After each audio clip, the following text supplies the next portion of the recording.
Hello Capricorn, Sun, Moon, Rising, and Venus signs. Kamusta kayo? Sana po nasa mabuti kayong kalagayan. Welcome back po sa Star Tarot. Kung bago kayo rito, welcome din kayo. Thank you sa inyong support. I truly appreciate it. God bless you all, Capricorn. We have 8 of Wands. Ayan. So, marami siguro mga opportunities, maraming wonderful news ang maaring dumating din sa inyo sa ngayon, Capricorn, ano? And this may excite you. This may excite you. Kaya maaring maging aligaga kayo rito, no, Capricorn? Kasi syempre, ma-excite kayo sa mga oportunidad na to.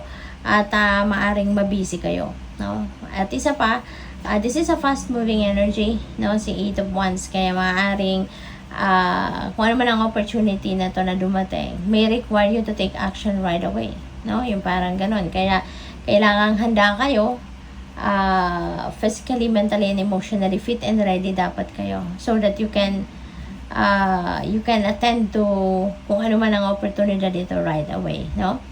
Travel also is imminent for some of you, Capricorn. Maaring merong international travel dito for some of you, so good luck po. 7 of Wands. Ayan, so baka merong maaaring merong group of people dito na yung parang kayo yung kayo yung itinuturo, no? For siguro merong discrepancy, merong pagkakamaling nangyari, or maaring hindi naman kayo ang may gawa nito. Maaring innocent kayo, pero baka piniframe up ang iba sa inyo rito, no? Kaya mag-iingat kayo.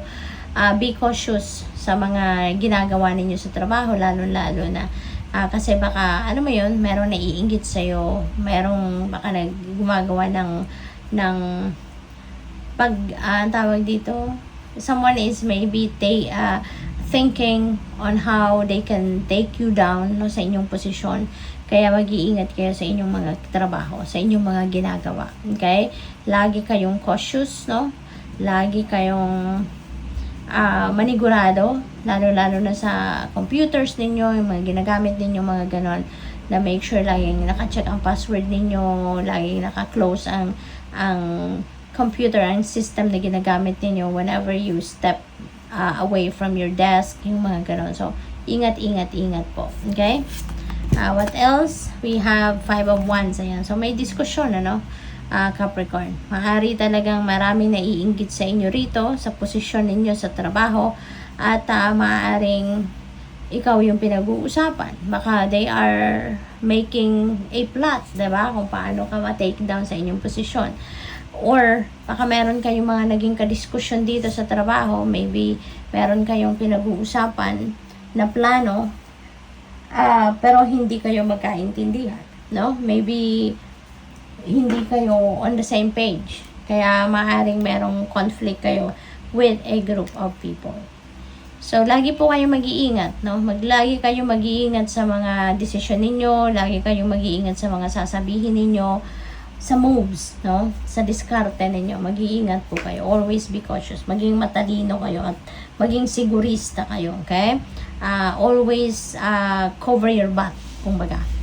We have 9 of Wands. Ayan, for some of you, parang siguro sa mga nangyayari sa inyo sa ngayon, ano? Kung merong mga ganong sitwasyon. Well, general reading ito, no, Capricorn. Kaya this may resonate with you, this may not, no? So, kung hindi ito nagre-resonate sa inyo, then wag ninyong kunin, ano, yung energy na to. This is for someone else.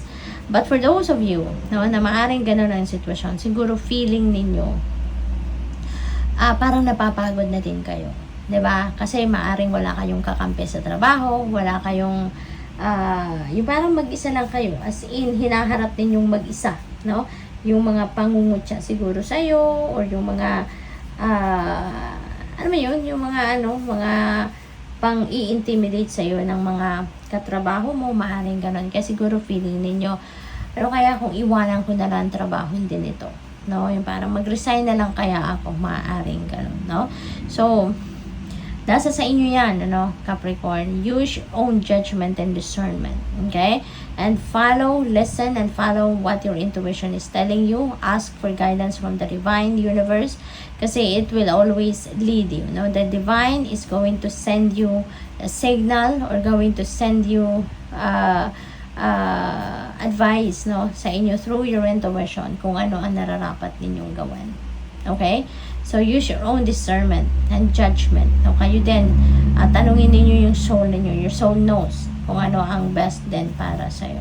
Okay? Kung kailangan lumaban pa or hindi. Kasi depende. May mga, you need to choose your battles. Diba? May mga laban sa buhay na kailangan nating harapin. May mga laban na kailangan na lang natin deadmahin. May mga ganon. So, kayo? Pakinggan ninyo yung intuition. You have Two of Pentacles, napakasipag ninyo. You are truly, a multitasker, Capricorn. Lagi kayong maraming ginagawa. Maraming task siguro or maraming responsibilidad ang binigay sa inyo sa trabaho ninyo, or even sa pamilya. Kaya, you've been juggling too many things, parang you're serving too many masters at a time. Ang dami ninyong ginagawa, ang dami ninyong pinagsasabay-sabay na trabaho, obligasyon, responsibilidad. So, maybe, oo, magaling kayo mag-multitask. Pero, kailangan nyo pa rin alagaan din ang inyong sarili. Okay? Hindi ibig sabihin na magaling kayo mag-multitask, magagawa ninyo ang lahat-lahat, maybe all at the same time. Pero, at the end of the day, kung hindi kayo nag-aalaga din sa inyong sarili, time will come na mai-exhaust din kayo, mapapagod din kayo. Kaya kailangan na habang okay pa ang pakiramdam ninyo, ituloy ninyo ang pag-aalaga sa inyong katawan, wag ninyong abusuhin. Okay? Take care of yourself while you are taking care of too many things, or even too many people. Alagaan nyo din ang inyong sarili. Always put your well-being and your health on top of your priority. Dapat laging nasa number 1 yan, Para kahit marami kayong gagawin, marami kayong obligasyon, marami kayong trabaho, when you are in good shape, when you are in good health, then makakasiguro kayo na you will be on top of your game. Diba? Kahit gaano pa kadaming ibigay sa inyong trabaho, kung healthy kayo, magagawa na nyo yan ng paraan. Diba? Mapaperform ninyong maayos. So, 5 of Swords, you can't be right all of the time. Ayan. So, 5 of Wands, 5 of Swords. Meron tayong number 55, that is synchronicity. So, I suggest, pakitignan po ninyo ang ibig sabihin, ng number 55 for more guidance. So, sa ngayon, sa 5 of Swords, maaring meron na ditong pag-uusap, Maaring someone have walked away from someone dito. Kasi maaring, siguro boss kayo, or maaring supervisor kayo, or maybe you are handling people sa trabaho. Baka kayo yung nakakataas, kayo yung nasa taas na posisyon. At maaring may hindi nakikinig sa inyo, Parang siguro, ikaw na lang lagi ang naririnig, ikaw na lang lagi ang tama, ikaw na lang lagi yung, yung ikaw na lang yung laging magdidikta sa amin, parang gano'n. Kaya siguro may mga tao sa trabaho ninyo na parang gano'n ang attitude towards you, Maaring gano'n. Kaya, siguro yun yung nakakaano sa inyo, yung nakakapika, 'di ba? Parang minsan siguro gusto mo na talagang umalis sa trabaho dahil sa stress. So, yun nga, as I said, Capricorn, pag-isipan ninyong mabuti. Huwag kayong magdedesisyon ng basta-basta. Huwag kayong magdedesisyon ng hindi ninyo pinag-isipan ang lahat. The pros and cons. What else? We have Knight of Pentacles. Ayan. Slowly but surely, Capricorn. Ito, magiging na kayo, dami nyo ng pinagdaanan sa buhay. Marami na kayong lessons na naipon. Marami na kayong wisdom, You are a person of wisdom na nga siguro, Kaya kayo, Capricorn? Wise na kayo. You are wiser. You are smarter na.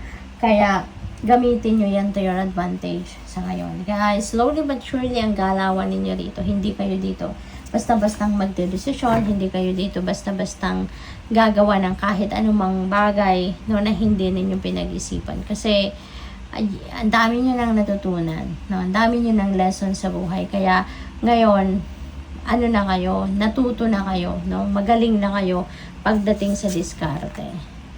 We have Page of Cups, ayan, chill muna kayo, Capricorn. Attend muna kayo ng mga okasyon, baka mayroong mga selebrasyon ng mga kaibigan ninyo, kapamilya, or kung sino man mag-iimbita sa inyo dito for celebration, or for your social gatherings, mga ganon. So, chill muna, no? Take a break, kasi parang tensionado or siguro stressed out na kayo sa trabaho. So, pahinga muna kayo.